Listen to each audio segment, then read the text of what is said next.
እንደው ቅጽበታዊ የሆነችዋን ጊዜ ታስታውሰታለህ? በቃ ከዚህ በኋላ ይሄንን ማለት ነው የምፈልገው ብለህ ራስን የተለወጥክበት?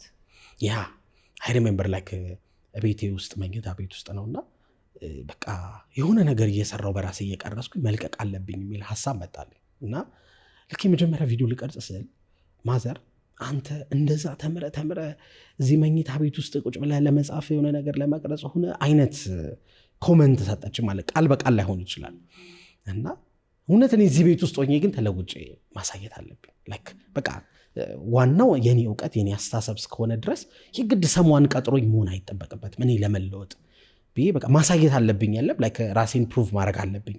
በቃ ከዛ ሞመንት በኋላ በሙሉ አቅሜ ነው የምሰራው። ላይክ በሙሉ አቅሜ ላይክ ፉል ኢነርጂ ምን ይባላል መሰለሽ፣ ብዙም ያልተቀጣጠለ እሳት ሙቀት አይሰጥም። በደንብ መቀጣጠል አለበት ሙቀት ለመስጠት። ከዛ ሞመንት በኋላ በቃ ሙሉ አቅሜን አውጥቼ ነበር የምሰራው ሰዎችን ለመቀየር። ግን ባይ ዘ ዌይ እኔ ከተለወጥኩኝ ማንም ሰው ይለወጣል የሚል እምነት አለኝ። ለምን መሰለሽ? የተማርኩበት ፊልድ አይደለም፣ ያጠናሁት ሙያ የለም ይሄን ስራ ለመስራት። ግን በ2 ዓመት ውስጥ ራሴን ያገኘሁት በጣም የተሻለ ቦታ ነው። በማከብራቸው ሰዎች መሃል በተሻለ ኑሮ በተሻለ ሁኔታ ላይ ነው ራሴን ያገኘሁት። እና ሰዎች ደግሞ አሁን ይህን ቪዲዮ የሚያዩ ከእኔ በተሻለ መነሻ ላይ ነው ያሉት። እኔ ከተለወጥኩ እነሱ መለወጣቸው አይቀርም። ታሶ ይህን ስራ እንድሰራ የሚያደርገኝ የጎደለ ትንሽ ነገር ነው። አንዳንድ ሰው እውቀት ጎሎት አይደለም፣ ልምድ ጎሎት አይደለም። ሜቢ የጎደለችው ትንሽ ነገር ነው። ቅድምም ልንጀምር ስንል ስናወራ ነበር ያልሽው ሰዎች በዚህ ጎዶሎ ምክንያት ላይ በራስ መተማመን አተው ከሰው ጋር መግባባት አቅቷቸው ምናምን አቅም ኖሯቸው የሆነ ቦታ ወድቀው ይቀራሉ። ከነሱ ደግሞ በምንም የማይሻሉ ላይክ በልምድም በእውቀትም በምንም የማይሻሉ ሰዎች የሆነ ቦታ ታሸለው ያያሉ እና እኔ ምንድን ነው ያነሰኝ? የቱ ጋር ነው ጋፑ የተፈጠረው ይላሉ። እና መልሱ የህይወት ክህሎት ነው። ላይክ ሶፍት ስኪል ነው አንዳንድ ሰው ይጎዳል። ሃርድ ስኪል ላይ ፎከስ ስለሚያደርግ ዲግሪ ለመስራት ምናምን ላይ ፎከስ ስለሚያደርግ ያቺን ኢግኖር ያደርጋታል። እሷን ክፍተት ለመሙላት ነው እኛ የምንሰራው። የህይወት ክህሎት አሰልጣኝ ሆነ ራስህን ባሰብክበት ወቅትና በወሰንክበት ወቅት ላይ የገጠሙ መሰናክሎች አሉ? ካሉስ እነዛ መሰናክሎች ደግሞ ብናወራበት። የመጀመሪያው መሰናክል ራስን መጠራጠር ነው። ላይክ እኔን ማን ያምነኛል? ለምን ይሰሙኛል? እኔ አሁን የሆነ ሰው ስትመክሪ አንቺ እኮ የሆነ የተሻለ ሁኔታ ላይ ሆነሽ መሆን አለበት። እኔ ስነሳ ያነበብኩትን መጽሐፍ ነበር ሼር ማድረግ እና አንተ ማነህ ቢሉኝ ግን ማን ነኝ እላለሁ። ታስ ደግሞ ትክክለኛ ጥያቄ ባይተው እና ኢትዮጵያ ውስጥ ደግሞ ታውቂያለሽ ሰው አንዴ ከተነሳብሽ ሆ ብሎ ነው የሚነሳብሽ። በተለይ አንድ ሰሞን ሞቲቬሽን ሲመታ ነበር ካስታውስ። እነዚህ ማንን ሊመክሩ ነው? እነሱ ያልኖሩትን ህይወት ለሰው ሊሰጡ ምናምን ትባያለሽ።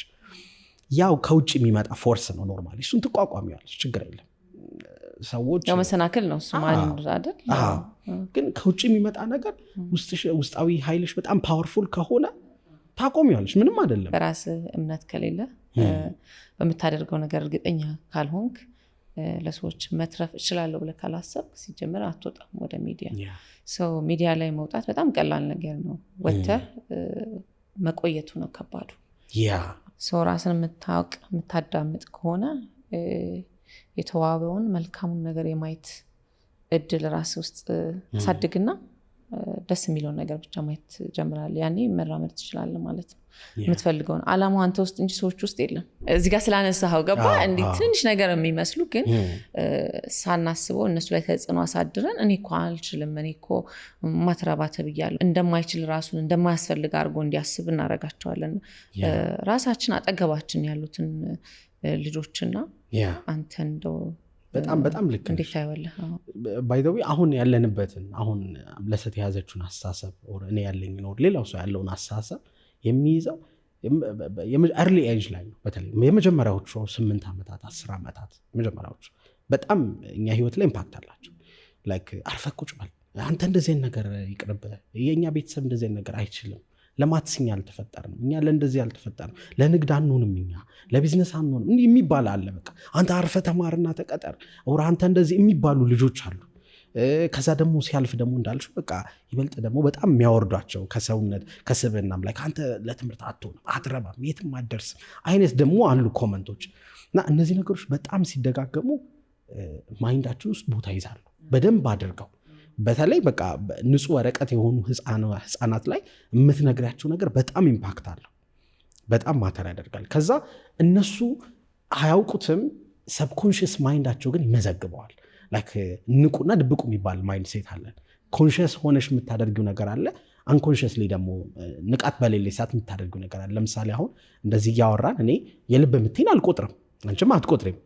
ሰብኮንሽስ ማይንድሽ ላይ ነው ያለው። በንቃት ግን አሁን ሳወራ ግን የምናገረውን አስባለሁ፣ ኮንሽስ ነኝ ማለት ነው። ይሄ ሰብኮንሽስ ማይንዳችን ግን ብዙ ነገራችን ይቆጣጠራል። ለምሳሌ ምግብ ስትበይ ላይክ ጠቅለለሽ አፍሽ አይጠፋብሽም። በቃ ባይ ዲፎልት ነው የምትበይው።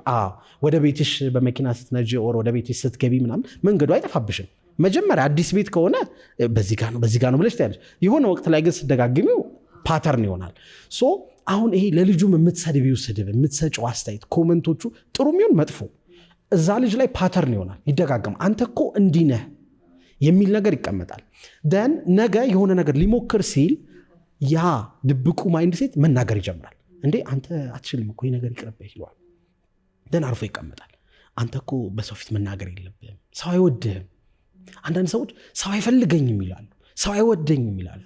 ከመሬት ተነስተው ሰው እኮ እንዲሁ እኮ ሊጠላሽ አይችልም፣ ግን የውስጥሽ ድምፅ ግን ይጮሃል በጣም። ምን ብሎ እኔ እኮ ሰው አይወደኝ። ለምን ከልጅነትሽ አንተ እባክህ ማንም አይፈልግህም፣ ዞር በል፣ አንቺ ዞር በይ፣ ያንቺ ወሬ ማን ይጥመዋል፣ እስኪ ዝም በይ ምናምን ትባያለሽ። ማውራት ይከብድሻል፣ መግባባት ይከብድሻል። ነገ ለስራ ታዩ፣ ለትዳር። አንዳንድ ሰዎች የማያገቡት ዋነኛው ምክንያት ምንም ነገር ጎላቸው አይደለም፣ ሰው አያምኑም። ለምሳሌ ሰው የእውነት እነሱን ወዷቸው ቢመጣ እንኳን ማለት ነው የሆነ ነገር ፈልጎ ነው ብለው ነው የሚያስቡት። ልክ የሆነ ሊጠቀምብኝ ነው። እሱ እኮ ጄኒውንሊ በቅንነት ይሆናል የቀረባት፣ ወር ደግሞ የቀረበችው እሷ በቅንነት ሊሆን ይችላል። የሆነ ነገርኝ ብላ ነው እንጂ የሆነ ነገርኝ ብሎ በቃ ቅን አይሆንም እንትናቸው ውስጣቸው። ግን እነዚህ ሰዎች አይፈረድባቸው። ለምን የሰሙት ተደጋግሞ አይምሯቸው ውስጥ የተቀመጠውን ነገር መልሶ እያወጣ ነው የሚጮህበት። ልክ አንዳንዴ አይምሮሽ እኮ ሰላም ይነሳሻል። የሆነ ነገር ማድረግ እየፈለግሽ ተይቅርብሽ አይሆንም ይልሻል። ከኮንፈርት ዞን መውጣት አይፈልግም። ለምን ያኛው ነው ትክክል ብሎ ለምን ሪስክ መውሰድ ይፈራል። አንድ ቀላል ምሳሌ ልስጥሽ። ትንሽዬ ዝሆን ነው እና አሁን ትልቁ ሆኗል እና በትንሽዬ በቀጭን ገመድ ከዛፍ ጋር ታስሯል እና ዛፉን በጥሱት አይሄድም ወይም ገመዱን መበጠስ አይችልም። አቅሙ ግን ግዝፈቱ ግን ገመዱን ብቻ ሳይሆን ዛፉንም መገንደስ ይችላል። እና ለምንድን ነው ይሄ ዝሆን በጥሱት የማይሄደው ሲባል ልጅ እያለ ብዙ አቅም በሌለው ሰዓት በዚህ ገመድ ታስሮ ሞክሮ እምቢ ብሎታል። ሊበጥሰው ሞክሮ ምን ብሎ አምኗል? እኔ ይሄንን ገመድ በጥሼ መሄድ አልችልም ብሏል። ካደገም በኋላ አይበጥሰው፣ እስረኛ ነው ማለት ነው። ብዙዎቻችን በቃ እስረኞች ነን። በሰዎች ኮመንት ምክንያት፣ ሰዎች ስለኛ በሰጡን በተናገሩን ቃላቶች ምክንያት እስረኞች ነን፣ አንፈታም። በቃ አንዳንድ ሰው ራሱ ያሰረው ራሱን ነው። ሰው ይወደዋል እኮ ግን ሰው አይወደኝም ብሎ ያስባል።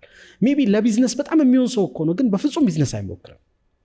ሜቢ በሰዎች ፊት ቆሞ ተናግሮ ማሳመን እኮ ይችላል፣ ግን አይናገርም። ለምን? እንዳይሞክር ታስሯል።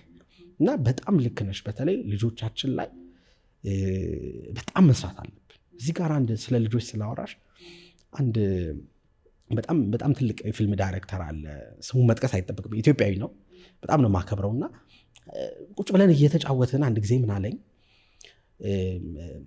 ቤተሰቦች ብዙ እህት ወንድሞች ምናምን አሉ እና እንዲህ ሲሰበሰቡ ልጆቻቸውን ይዘው ይመጣሉ እና እርስ በርስ ልጆቻቸው ሲጫወቱ አብዛኞቹ በእንግሊዝኛ ነው የሚያወሩት። በጣም ትልቅ ትምህርት ቤት ነው የሚማሩት።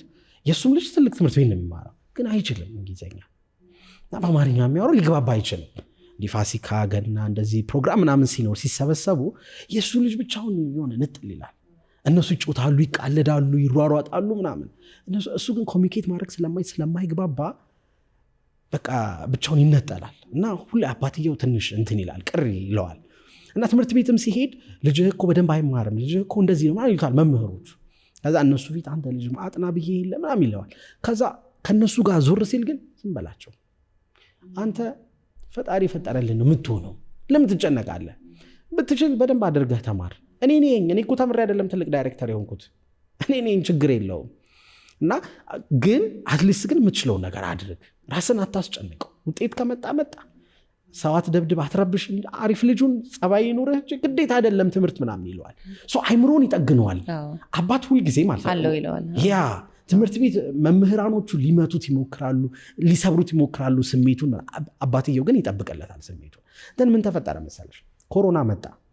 ከዛ ኮሮና 4 ወር እንደዚህ 5 ወር እረፍት ነበር ካስታወስ ሚያዝያ ጀምሮ መጋቢት ጀምሮ ትምህርት ቤቶች ስራዎች ሁሉ ተዘግተው ነበር ካስታወስ ክረምት ላይ ለአዲሱ ዓመት ኮሮና አለፈና በአዲሱ ዓመት ኮሮና በነበረበት አዲስ ዓመት ላይ የነዚህ የዘመድ ልጆች ምናምን ሲጫወቱ ተቀላቅሎ እየተጫወተ ነው ተቀብሎ ሲያው እሱም በጣም ፍሉዌንት የሆነ እንግሊዘኛ እያወራ ነው በጣም ነው የደነገጠው ማለት እኔ አስጠንቼው አላቅም የቋንቋ ትምህርት ቤት አላስገባሁትም ይሄ ልጅ በዚህ 4 ወር 5 ወር ውስጥ ምንድነው የቀየረው ደን ጠራውና ልክ እንትን ሲል ወደ ቤታቸው እየሄዱ ማታ ምንድነው የተፈጠረው ላይክ እንዴት ነው እንደዚህ ልትኮብዝ የቻልከው እንግሊዘኛ በጣም ያስገርም ከነሱ ጋር ሁሉ ተግባብተህ ነበር አክቲቭ ነበርክና እንዴት ተለወጥካል እንዴ አባቴ አንተ እኮ ጎበዝነት ትችላለህ በፈለግከው ሰዓት መለወጥ ትችላለህ ትለኝል አዎ ለኮሮና ታብሌት ቤት ውስጥ አለ አይደለ አዎ ዩቲዩብ ላይ እየገባሁኝ ቋንቋ የሚያስተምሩ እንግሊዘኛ ቋንቋ የሚያስተምሩ ማየት ጀመርኩኝ እና በ3 ወር ውስጥ በ4 ወር ውስጥ ለካ ቀላል ነው እኔ እኮ አክብጄው አይቼው ነው እንጂ ለካ በጣም ተራ ነገር ነው አለ እግዚአብሔር ያሳይሽ ማለት ይህንን ልጅ ይሄኔ አንተ ምን ሆነ ነው በደንብ አጥና እንደዚህ አድርገኛ በልጅነታችን እንደዛ ምንባል አንተ ደብተርን ከፍታ ታጠናም ከምትራገጥ እንደዚህ በግበግ እያልክ ላብላብ እያልክ ቤት ከምትገባ ቁጭ ብለህ ደብተርን እንዴ ነው የሚባል አሁንም እኮ አብዛኛው ሰው እንደዛ የሚባለው እና ግን ይሄ አባት ግን ይጠግንለት ነበረ ማይንዱን ልጁ በራሱ ጥረት እንግዲህ ሰልፍ ሜድ ነው በቃ በራሱ ጥረት ፐርፎርም አደረገ እና እንደው መሆን ያለበትም እንደዛ ነው ላይክ እነሱ በራሳቸው እንደሚቆሙ እንደሚችሉ አሁን ሜቢ ጊዜ ፈጣሪ ስላልፈቀደላቸው ሊሆን ይችላል እንጂ ነገ እነሱም የሚፈልጉትን ማሳካት እንደሚችሉ መንገር ያለብን